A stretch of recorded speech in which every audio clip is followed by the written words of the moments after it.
recent years, Nigeria's debt profile has been rising to about 20 trillion naira, with two-thirds of the country's tax revenue presently applied to servicing debt annually.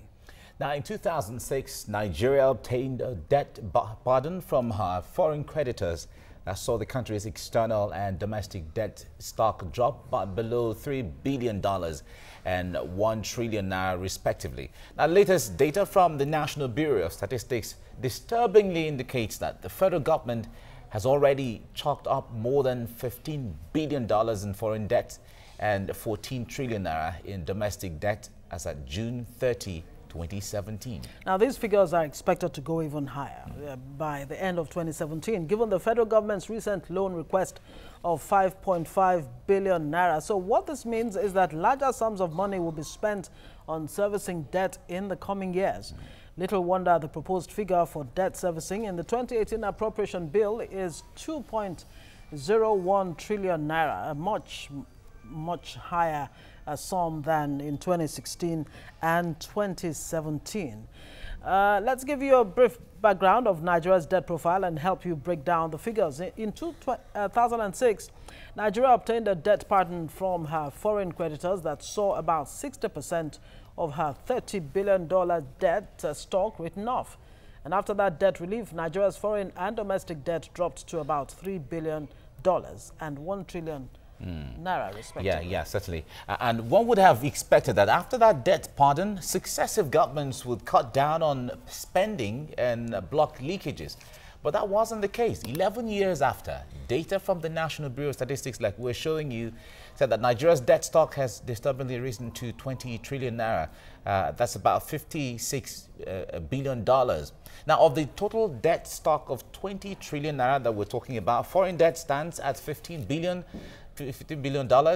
and 5 trillion naira, while domestic debt stock is now about 14 trillion naira, which is about $39 billion. Those are some of the figures in there. Those are some of the figures. Now, we have joining us an economist, Abi Aida, joining us right now. Good morning. Good morning. Good morning. Now, when we roll out this or reel out these figures, how scary are these figures? The thing about debt is not necessarily a good or bad thing. It depends how you apply it and how you use it. But one of the big drivers of debt is that it's actually a reward for, it can be a reward for bad behavior from an economic perspective. If you think about it, what you're looking at is the effect of a lack of fiscal and structural discipline in terms of how the government structures its operations. In terms of, we all know that recurrent expenditure is high as a percentage of total government expenditure, and we wonder why that is. And it actually feeds in to how the economic behavior occurs, in terms of it takes extraordinary discipline to be able to reduce your expenditure profile, especially recurrent expenditure, which actually does not benefit the economy as much as, say, capital expenditure. We know the difference between those two. So what that means is that as earnings rise, expenses, one of those unwritten laws, rise to match it. And in fact, they accelerate, they rocket up, the expenses. And what tends to happen is that that gets baked into your system. So if you run a household, you get a salary increase. All of a sudden, rather than having more money, you're able to do more things and you spend more. And so therefore, before you know it, if your income now drops, which is sort of a metaphor for the country, the expenses come down at a much slower rate. And that is what tends to happen. And then you have to start making hard decisions. It is that decision-making process that we're seeing a manifestation of in terms of the debt stock going up again. If we all remember when we exited the Paris Club, there was a lot of jubilation because actually our debt servicing went way down and you thought, right, now we're free. And that jubilation is short-lived with the latest 20 trillion debt stock. But the finance minister has been trying to say, look, Nigeria's debt profile is really not that huge compared to other countries like Ghana, especially when you're looking at debt-to-GDP ratio. Okay, let me... For an economy like ours... Okay, if you look at debt-to-GDP ratio, now that is the ratio that investors look at to see about a country's ability to make future payments. The problem with it, so in 2006, for example, our debt to GDP, I think, was about 8%. In 2016, it was about 18.6%. It's one of the lowest in the world. But that's the headline indicator. If you look below the numbers, yes, it's based, and don't forget, government's ability to repay and why there's such a gilt-edged borrower is that it can levy taxation on people. Now, in that case, but we have a challenge in this country in that our informal sector is 65% of our GDP, approximately. That means there's only 35% available for the government to tax because it doesn't tax the informal sector. If that is the case, then our debt to GDP ratio is based on that 35% really deep down. And 60% of that 35% is being used to service debt. Well, no, not just that. That 35%, yes, exactly. So that goes further. But what that means that our actual effective debt to GDP ratio now rockets up to about 56%. That's a big difference. That now takes it much higher in terms of the world scale. So you sort of have to listen. Economics is funny. There are lots of indicators. I can select the ones I want that put me in the most favorable light. Businesses do it all the time. Okay. You choose, so a business may emphasize its growth in turnover. Meanwhile, the actual return on investment or return on equity is much lower. But they will tout that their revenue went up by 30%. But you read between the lines, you find out that perhaps they're even paying out less this year than they paid out the year before because of higher expenses and higher costs, like I said. It's really nice to hear when you say, well, economics can be very funny sometimes.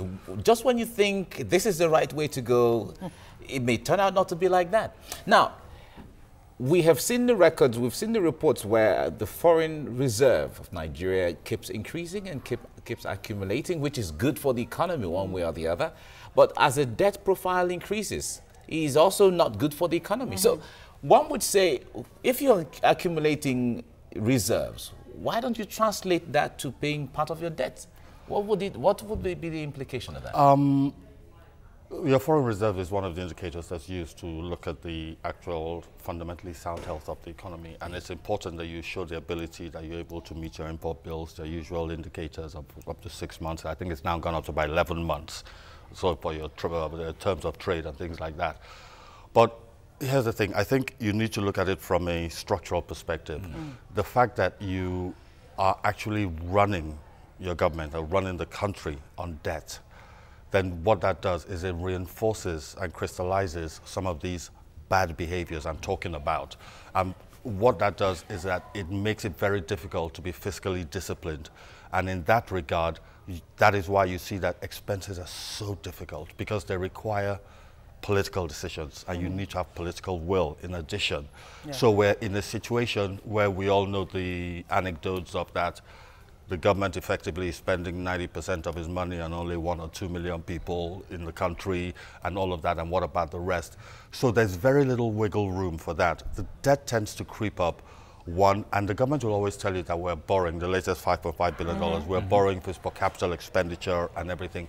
But what you tend to find is when you have a very high recurrent expenditure rate, it is very difficult to actually implement on the capital side.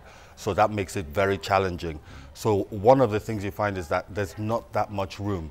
So, and that ability to levy taxation is the key, because it means that whatever bind you're in, you can actually go and take money from the market. And it has one more effect, which I should mention, is that it has transformed the way banking is being done right now. Because I don't know, in 2011, there was the company, the federal government, that it is very difficult to actually implement on the capital side. So that makes it very challenging. So one of the things you find is that there's not that much room. So, and that ability to levy taxation is the key, because it means that whatever bind you're in, you can actually go and take money from the market. And it has one more effect, which I should mention, is that it has transformed the way banking is being done right now. Because I don't know, in 2011, there was the company, the federal government, that company income tax exemption order by Jonathan. And what that did to CAMA is it said that if you borrow from the federal government, T-bills, whatever, bonds, promissory notes, it's exempt from tax. Banks have piled into that. I would rather, if I was those waivers, some experts have said, is even killing the economy. It is, and I'll tell you how it's killing the economy. I would rather borrow to somebody I know guaranteed is going to pay me back at a very nice return of 15, whatever, 16%, than give it to an SME. that may not make it, even at 20-something%. Why take the risk with the business that may fail? The government's not going to fail. And the vicious cycle continues. It just continues, because absolutely. The SMEs make up 95% 5% of and they're crowded out of the market, country. and that is why you now have growth without inclusivity. People that we kept being told the economy is growing, and people are saying, I am not seeing it. Where is it going? And if you look at the bank numbers now, one of the things that's always curious about numbers for the bank, you look at it and you say, God, they hardly pay any tax. They're declaring 100 billion profit and the tax is so low. So in this growth, really, who is growing in this growth? Because you said the growing without inclusivity. So who is really growing in this? Because we see the figures keep rising. Who is growing? What is growing? Yeah, what is growing? Who is growing? What is going is the merry-go-round of expenditure. And a lot of it is not productive, and a lot of it is to service the debt, because the more the debt is growing, the more you're servicing it. So if I'm earning 100,000 naira and I'm paying out 30,000 naira or 45,000 naira at source, I'm earning 65,000 naira or 55 at that point. And I also have a structurally baked in recurrent expenditure of 90% of that. I'm going to have a deficit when I run my affairs. Now, the federal government is saying it's going to focus more on external borrowing, on foreign debt. Yes. And some experts like yourself have said, look, over the years, foreign debt have failed to contribute to growth and development of the economy, and yet government continues to want to go on that track. Okay. So how does Nigeria really come out of this part of the thing is that because our government is structured to borrow domestically, it's had to offer very attractive bond yields and T-bill rates. Yeah. And therefore, that means it's expensive to get that debt. Because T-bills will be treasury. Yes, sorry. Okay. Also, in that regard, foreign loans tend to be very sexy, for lack of a better word. I know that. Very attractive. And it's very attractive, low rate of interest, but what you cannot predict is the exchange rate risk. Because there were a lot of companies who took the foreign loans, and I think, for example, it's Tislat.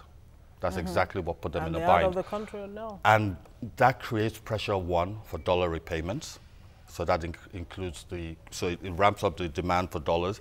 And if there's any structural imbalance, and because we're still reliant on commodity pricing, the fall in oil has a disproportionate effect on that. So whilst you will hear the headline indicators once again, oh, it's 40 years, it's from a multilateral 10-year moratorium, all of this, and it's only 3% above LIBOR or whatever, that's all very well and good. But if you project out that far, you still have to pay it, and you still have to pay it in dollars. So what will your exchange rate be at that point? Yeah, exactly. Now, from this standpoint, how helpless is the government when it comes to the debts that we are accumulating right now? But because with the request for more loans, it seems we're still going to accumulate more debts. We're going to have to, and the fear of it is that because the hard decisions are not, that they don't want to make them, and that's the truth. What hard decisions really should we be making? Don't lose sight of that while you answer that question. The hard decisions are some of your, you need to, if it's like running a business, when you say that we need to hold our expenses down, people, we need to make changes. You go into your meeting and everything, everyone can relate to that. You decide, perhaps we don't need a fleet of 20 drivers. Perhaps we don't need something, we have to double up, maybe we'll start using pool cars or things like that. You now look at that and you look at the way our economy is structured and you look at the way our government is structured and everything feeds into making that a very difficult situation, because especially democracy is expensive, it's built on patronage, it's built on a support structure, the people who got you there. If they take you to the dance, you have to dance with them there. You can't say, now it's time to eat, you guys, I'm sorry, we have to let you go. Those are the hard decisions I'm talking about. And what those do is that they continue to reinforce that structural imbalance, whereby it doesn't matter what you earn, even if oil goes to 100. Because don't forget, a lot of this debt was racked up while our oil price was averaging at $100, which is where I come again. It's the fiscal discipline, it's the structural discipline, it's the hard decisions. And it's not always about cutting, it's about being smart about things. And when you look at it, you say, does our government make the right decisions? Are they able to? We know deep in our hearts they make some of these decisions, and it seems always at the last minute that is they just go with it. Are we borrowing to fund corruption or to pay for the corruption of the past? Is that where we are right now? Is that really the fact? I think you're borrowing to pay for everything, to be honest. Including? Including everything, all the structural imbalances, all the mismatches in the economy, all the lack of productivity, the lack of infrastructure, all of that, that all feeds into this need, because you have a structural deficit right from the get-go. There's a funding gap. And that's why you look at it and say, even if, right now, I don't think they can get recurrent below 70-something% as a percentage, and capital is 20-something. Even that 20-something percent, how much of it is funded? Because there actually isn't really money. So they may protest all they want that they're not actually funding or borrowing to cover recurrent expenditure. But if you look at the hard numbers, how much has been released, how much of the 2017 budget has actually been implemented. They've not just said they're going to release 750 billion. I'm looking at the date with the processes involved and anything. When is that even going to come out? When and is we that heard actually that the going to translate? DMO2 is planning to borrow about $500 billion billion naira before December 31 to fund shortfalls in revenue projections for 2017. For 2017. And it's very daunting. It's a critical situation because the 2015, 2016 recession did not help matters.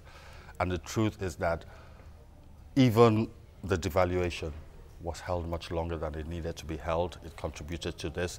And that is why I come back to it is the hard political decisions, because economics is about behavior. We're all actors within it and how we behave. And if I know that ultimately I can write myself a check, it is very difficult for me to modify my behavior. And ultimately the government can continue to write itself a check and postpone the evil day. But the evil day is already with us in terms of the ability to be able to do anything. So despite all the protestations, the numbers have gone up. And at some point, you're going to not be able to operate. And what is going to happen is that 2019 is coming. There are no hard decisions going to be made between now and 2019. We know that, you know that. And that is even going to make it even more difficult to do whatever you want to do post-2019, because life is funny. There's going to be post-2019. You know, you need to be ready for that as well. Exactly. So these are some of the things we're looking at. These are some of the challenges we're facing. And I think in that regard, it's very worrying. And it's always difficult for people to understand how that actually impacts them. But it does, because government is a big driver of everything we do. And the decisions they make and the choices they make impact on us. And if they have very little room for good choices, then it's very difficult for us to get out of our economic situation.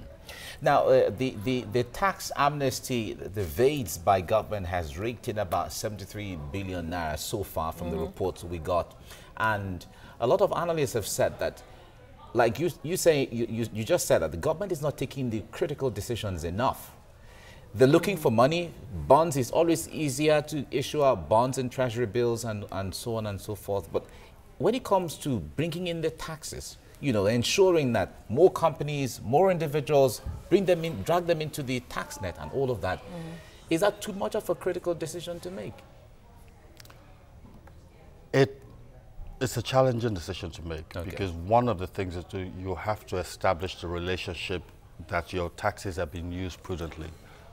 People want to pay if they know that they are ultimately benefiting from putting their taxes in. That is not always a clear relationship, especially at the stage of development where we are actually providing we're self-financing a lot of the things that the government is supposed to provide under this compact between the governing and the governed. And if that is the case, it's very difficult to get past the tipping points where people voluntarily come into the net. So you have to use more enforcement than the voluntary aspect, and it's actually when you concede defeat on enforcement that you now extend voluntary. But what it is, Lagos has gone far enough where the generality of people understand deep down that their tax is actually working for it. So they're ready to overlook anything else because they'll be able to do that. I don't think. In the meantime, IMF is saying Nigeria should increase its VAT from 5% to 7%. And luxury taxes and all of that. But we'll have to leave it there.